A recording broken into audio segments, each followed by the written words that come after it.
Hi, welcome back, viewers. In case you're just joining us, this is the press, reaching you live from the nation's capital, Abuja. And now we've been joined by our guest, Azeez Adesokan. He's a journalist. And together we shall be looking at some of the headlines we've read out to you. And I'm sure you have burning issues at heart. And our phone lines are going to be open for you to call in and make your contributions known. All right, welcome to the studio.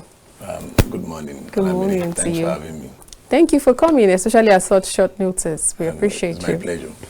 All right, so there's a lot of stories that's been hitting the politics, especially with the internal politics that is happening and the people's and the APC at the moment. Apologies, I'm not talking about PDP here. I'm talking about APC because they've been the ones making the headlines since today. And there's this headline on the Nigerian Tribune that let me not say I love so much, but it has caught my attention. And I'm beginning to wonder because it has a lot of undertone. So I want to get your perspective on it. It says, how Adamu lost out as APC chairman. Now, Ryder says, his many sins. The sins is in quotes. I'm sure viewers can see on the screen right now at home. The sin in quotes. How APC Adamu lost out as APC chairman. It says, his many sins in quotes.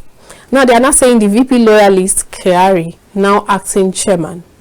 Deputy National Secretary replaces Omishori, special convention to hold soon. What's your take on this? Because there's been a lot of, back and forth over he resigned, he never resigned, he did this, he didn't do that. And now they are now saying that he lost out the position of the chairman that he's supposed to be holding for 4 years, right? He lost it out because he has many sins. Help us make sense of this statement. Of course, the Tribune editor that actually came up with that caption, it wasn't a mistake, and it was exact a picture of the whole scenario. Adamu actually blew the whole opportunity because if you have to be sincere, in a presidential democracy, the president is the leader of the party. In America, you see Republicans and the Democrats. Once the president emerges under that party platform, he becomes the leader of the party. And that is the same tradition here. Be that as it may, you recall that emergence of Adamu was actually as a result of gimmicks within the political system of the APC. When we had VP then Oshibajo, we had lots of presidential aspirants, including the incumbent president now, Asiwaju Bola Ahmed Tinubu. Eventually, the doctrine of the North and South dichotomy actually played out, where we have the champion activist from Kaduna at that time, Nasir El-Rufai and Bagudu and the likes. They actually played a critical role in the emergence of Asiwaju as the candidate of the party, with lots of underneath. You saw the actions of the national chairman at that time, Abdullah Adamu, who told the NEC that Ahmed Lawa, the former Senate president, is the choice of the party, dropped the Mr. President's name. They actually dragged themselves to the villa. Unfortunately, one of the victims of resignation here today, we are talking about Senator Yela Omishori, was actually at the villa. Senator Yela Omishori, as it was reported, did disagree before Mr. President at that time, Muhammadu Buhari. No, Mr. President, we are going for primaries, and we can't settle for Ahmed Lawa. And but you can't eat your cake and have it. That's Absolutely. the truth. And we've seen cases of national chairman not being in the good book of Mr. President. We saw what happened under Solomon La, Gimage Barnabas. We saw what happened under Odogbe. We saw what happened after that Vincent Ogbulafo, when he said the power should remain in the north. And you saw how Jonathan actually did his own. Ogbulafo was eased out. Mohammed Bello came in. So after Ogbulafo, we had another person entirely in the PDP. I'm making PDP a case study because they have been the ruling party for 16 years. In this case of, like Tribune posited, many sins in quotes of Abdullah Adamu, you recall that he was accused of not working for the party, particularly the 32 billion allegedly not being accounted for in terms of a party that did not support their candidates at the poll in terms of cash support. It was worrisome. And Mr. President, as the candidate at that time, just kept those in the stomach. You not forget that somebody will not fight, but that's the truth. And even though you didn't see Mr. President being at home, he was away in Nairobi. We all knew that the villa was no longer comfortable with Abdullah Adamu. In the last couple of 21 days, his outburst in the media was uncalled for. A national chair of the party disagreed in the media, live on TV, that he was not in the know of principal officers' names that was actually pronounced at the floor of the Senate and House of Reps. That speaks volume that things are actually falling apart. He was just trying to paint a picture of being vilified. He even granted another interview telling Nigerians that, oh, he was not for Tinubu, he was for Ahmed Lawa. But when Tinubu emerged, he actually saw to emergence of Tinubu that he desired to be. He worked for it. Yeah, he desired to be commended. So I don't need to pronounce my name 100 times on this show for people to know that I'm Azeez Adesokan. Once you've introduced me, Azeez Adesokan, that should be enough. So when I keep on saying my name is Azeez Adesokan, so definitely I'm actually imposting. I don't know if you are getting me. If you are not an impostor, you should not be repeating your name. My name is Azeez Adesokan. My name is. Are you an impostor? The anchor has actually introduced you. So for a national chairman to be selling his own products, where you have the publicity arm of it, if you see in the last couple of 2 months, the publicity arm of the party has actually gone incommunicado. Felix Moka, you hardly see him on TV. I believe he actually declined to be on TV. You saw Olamide, His Excellency, former Deputy Governor of Osun State, on TV, and Adamu himself on TV, granting interview. So you see all this series of the APC. They have the PDP wing, the ACN wing, and the CPC wing, and the choice of Adamu was actually a kind of a gang produced, but because they never wanted Asiwaju Bola Ahmed Tinubu as the candidate of the party. Unknown to many, emergence of Ahmed Lawa was not in the interest of the APC, because we all know the big wigs in this country. Ahmed Lawa side by side with Atiku Abubakar is not a match. Atiku Abubakar will have emerged. Adamu in PDP APC presented Ahmed Lawa as their candidate. But emergence of Tinubu actually changed the dynamics of the political fortune of the entire country. Because you see that APC had not performed very under Buhari. The economy situation, people were not too comfortable with big expectations we all had about Buhari regime in 2014-15, and we saw how all played out in the last 8 years under Buhari. It wasn't encouraging, not too bad, but nothing encouraging whatsoever. So Adamu cannot eat his cake and have it at the same time. He ought to have actually resigned. Immediately Tinubu emerged as a president. Because there were reports on him about not working for the party, even in Nasarawa State. I think according to some of the papers, part of the things that were held against him for the cause of his resignation is poor leadership, lack of accountability, and a lot more. And I think the account has also been frozen because they need to account for some of the funds that actually came in. I think those are part of the allegations that were leveled up against him for the cause of his resignation. Would you agree, or it's just tilted towards what you've just been explaining as to the reason why he had a fallout with the president? I will not agree with maybe because of lack of accountability or what have you. It's just purely political. It's a political party. It was purely political issues, and he find himself in the other side of history. He chose not to align with the power that be in the villa, and that actually speaks volume. You cannot be swimming against the tide. That's the truth. And as husband and wife in the given family, the wife must actually see to the husband's directive. We are not saying she doesn't have opinion. Okay. Once you are actually working at variance with your husband's directive, I think that should be end to that marriage one day or someday. Okay. So Adamu allegations in terms of AFC was at his residence. I'm not too taken away with those ones. Of essence is Adamu has resigned, and what actually called for resignation is politically he's not intending with the powers that be. That's the truth. The issue of national vice chairman writing about 2 billion, 28 billion, 7 billion, auditing of the account, officially defending, all those ones are just political messages across the valley. Of essence, the important sin of Adamu is politically is now actually intending with the president. That's the truth. Any other thing is just secondary. You saw the reports on Adamu from Nasarawa State is not palatable.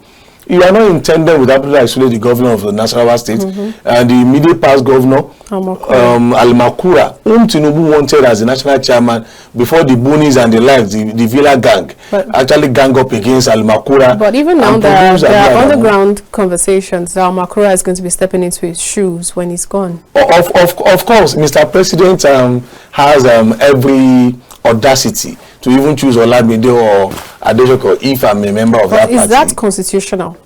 Of course. You see, generally speaking, to be fair enough to our country, Nigerian internal democracy stinks. And that's the truth of the matter, either in PDP or APC. Our democratic culture internally has not been. I'm writing a book, my aspirations and trajectory of internal democracy within Nigerian political context. Our internal democracy stinks, and that we are living with it. That's the truth. Either in APC, it trains everywhere. That's the truth. It trains everywhere, and people trying to blow out of proportion resignation of the national chairman, for crying out loud. A British Prime Minister, he resigned. Tony Blair, he resigned. The UK did not collapse. So if somebody is just in our crime here, that resignation is strange to us. If someone has chosen to resign, it's better. And it's even democratic, the way we saw how Tinubu saw to the exit of Adamu and Omishori. Nobody was harassed. It wasn't at gunpoint. We know in this country, under a certain president, that a national chairman, having head-pounded down with the president at that time, was shown gun, and he resigned at gunpoint. In this same country, about 17, 18 years ago, people can tell you, juxtapose who was the president and who was the national chairman we are talking about. So, in this context, the president was out of the country. We all had gathered at the NSA or so, actually relayed the message to him that, oh, it's better you throw into the towel, that the next meeting that you will actually be put out of office. So by it. But Adamu should know by now, he ought to have resigned. Immediately Tinubu emerge that you never want. That's the truth. The internal wrangling of the APC, the real picture of the APC, Adamu was not intended with Tinubu presidency. That's the truth. That's the truth. But someone like the vice chairman, Omishori, seems to be like a victim of circumstance right now. Not really a victim of circumstances. And the national chairman and the national secretary of the party, former national now, is Senator Yola Omishori. His emergence was actually propounded by former governor of Ekiti State, Kayode Fayemi. I was in the process at that time. We saw how Oyo State was actually shortchanged. There is no governor under the plan of APC in Oyo. The former governor is late, Abiola Ajimobi. So when it was actually in Nigerian context, when you zone things in political parties, Oyo Osun zone, Lagos Ogun, Ondo and Ekiti, like Sokoto Zamfara, Kaduna and Katsina, Kano and Jigawa, those are the things we place. Enugu. There are certain states that if you are picking Olamide and Fatai, they must be from the same structure zone. So in Oyo State and Osun case, people actually obtained for position of national secretary. But the power that be at that time, as chairman of the Nigerian Governors Forum, Kayode Fayemi vetoed his power.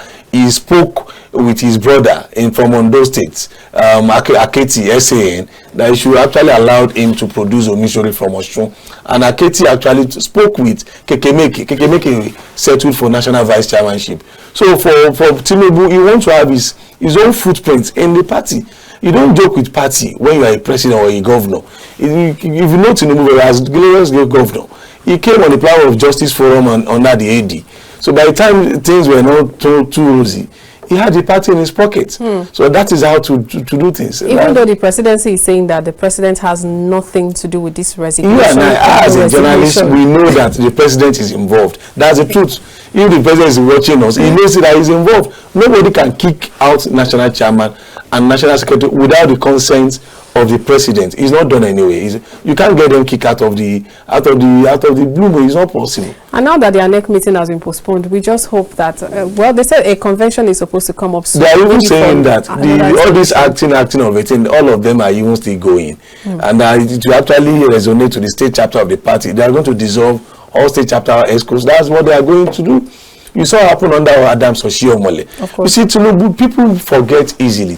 Tinubu has been a political victim in that party. You will recall that Oshiomhole was booted out of office simply because they knew he was going to be protecting Tinubu's political aspiration. And he lost the former governor of Oyo State, Ajimobi, who was to be in acting capacity when Oshiomhole was actually booted out of by a purported FCT High Court judgment or order restraining him when he was suspended in Iyamo in his own time in Esako East in Edo State. So you saw what happened, what played out. We now had a caretaker committee in the APC when we had Bruni for 2 years. A ruling party in our country ran on that platform under a caretaker committee led by Governor of Yobe State, and that one abandoned his state and sat there in Abuja. So that was no way to go. Eventually, when the villa men saw that the Bagudus, the Gandujes, the El-Rufai saw that the Maman Dauras have actually edged them out after the exit of Abba Kyari, they will now have the new villa men. We now have the former Attorney General, Baka Malami. So we saw what was playing out. So Tinubu knew that all these things were schemed against his candidature. Reason he had a Miloko of Abeokuta. The adverse. It was a deliberate adverse, not an oversight. Well planned. Oh, you people are actually victimizing me. Me Obafura, me Oba contract. See, I didn't collect contract from you. I didn't drink anything from you. So I've served all of you. It's my turn, Emiloko. That was what happened at Abeokuta declaration. Obviously, this is a very long time coming. Yes. But now let's talk about the tribunal and what is currently going on. Now, there's this headline that says INEC, Tinubu. Yes. Abuja residents not superior to other Nigerians. Yes. That's coming from, they say PDP LP lied on electronic results collation. That's according to the ongoing developments in the tribunal. And now we have this. PDP accuses Tinubu's lawyers of intimidating judiciary in written address. This headline, surprisingly, is also on the Daily Sun newspaper, hitting on the fact that Tinubu's lawyers are trying to blackmail and intimidate the judiciary.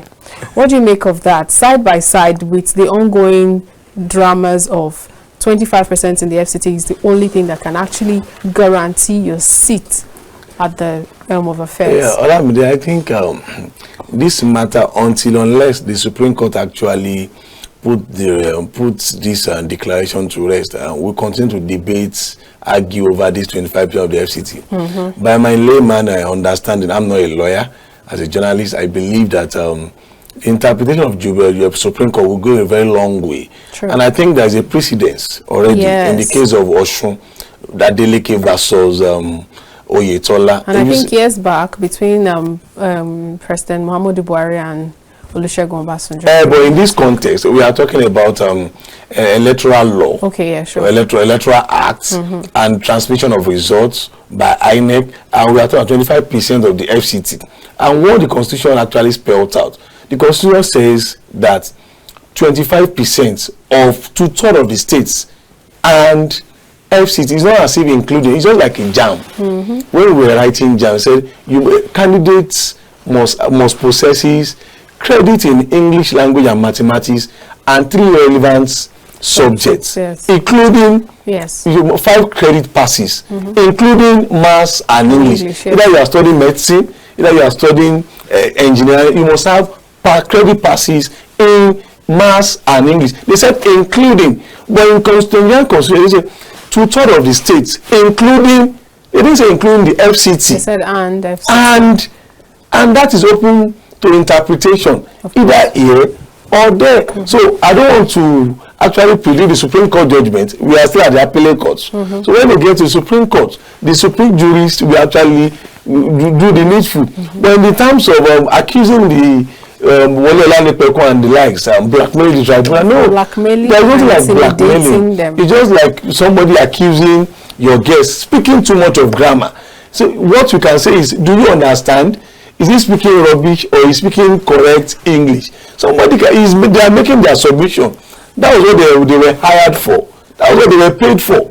And there is a kind of there is a platform for hearing. So Labour Party, the PDP, whatever party, equally has right to have acquired services of senior advocates of Nigeria. So no one is. It wasn't as if Tinubu was given privilege to have hired SANS, and they asked the Labour Party and the PDP not to hire even a lawyer at the tribunal. So if somebody's counsel is actually standing for him and making submission, how would you, as a journalist or as an editor, stand there as blackmailing the tribunal? You cannot, see, the judges are not Father Christmas. You cannot blackmail a judge. There will be a lot of precedents. Because I was wondering, you can only blackmail someone whom you have something to hold against. Yeah, of course. So, when you have power over someone, you cannot blackmail somebody. So how can a lawyer blackmail a judge? If you like, hire 10 sons. If somebody has committed a murder and there are evidences that suggest so, that person will be convicted. But a very quick question though, do you think our judiciary system is independent? To an extent, within Nigerian political context, Nigerian judiciary, they've actually made landmark judgments, and they are independent to an extent. We saw what happened in Okoju versus Adeleke and Ladoja case when he was impeached illegally in 2006 in Oyo State.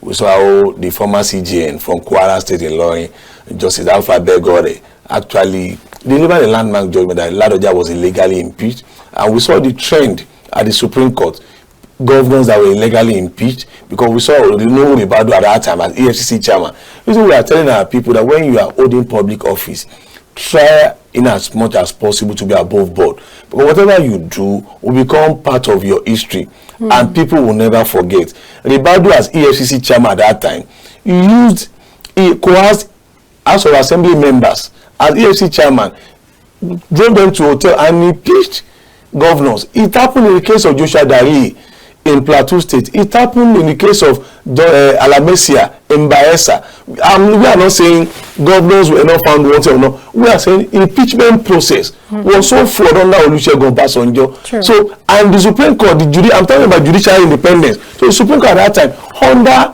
Obasanjo, returned High Chief Rashidi Ladoja back to the office.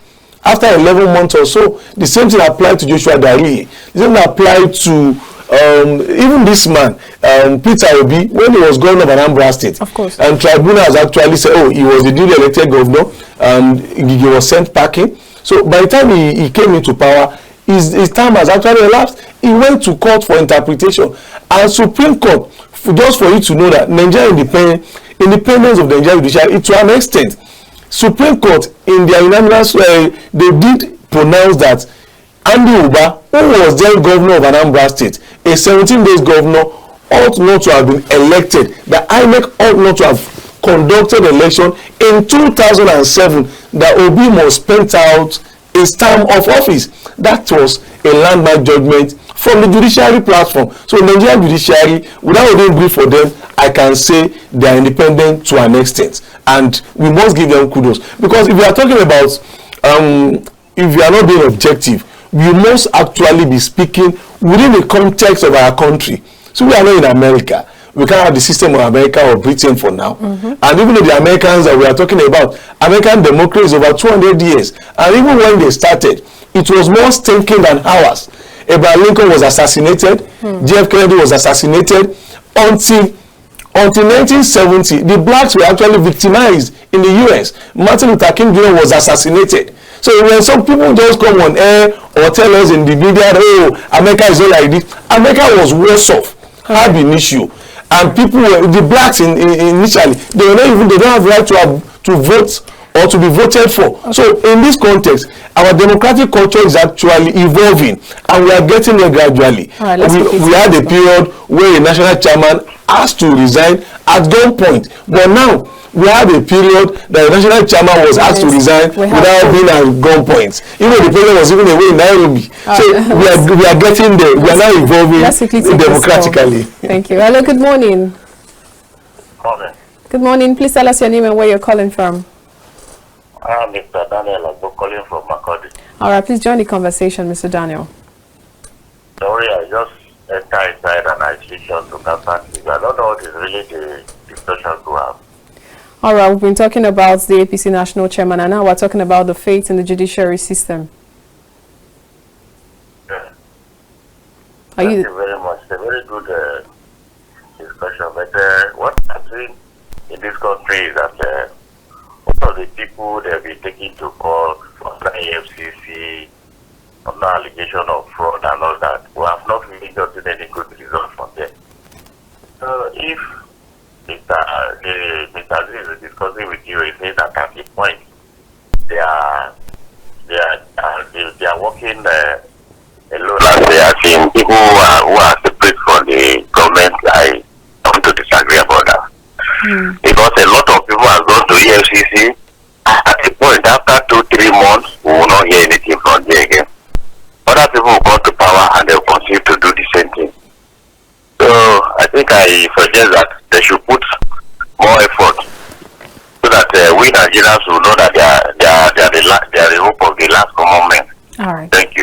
Thank you so much, Mr. Daniel, for your contribution.